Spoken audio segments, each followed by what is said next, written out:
Alright guys, today I'm doing a review on this chocolate Chex. It's gluten free, so it was on sale, that's why I picked it up. But I don't usually buy this type of cereals, as you can see in my previous videos, but it says no artificial colors or flavors, and it is gluten free.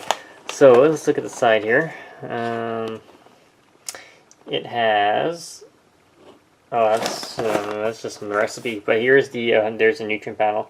So it does have 8 grams of sugar per 3/4 of a cup. Here's the ingredients. You got some rice, sugar, golden sugar as well.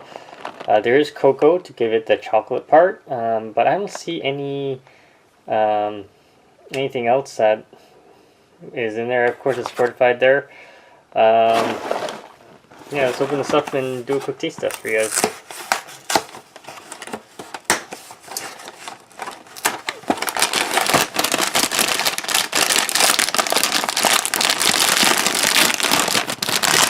Okay, so that's what it looks like.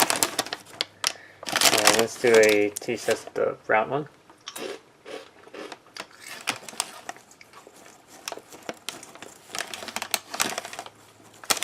And the white one. Okay, so these are definitely really sweet. Tastes just like sugar. So be careful of that. If you have any questions, comments, guys, post below and subscribe to the channel.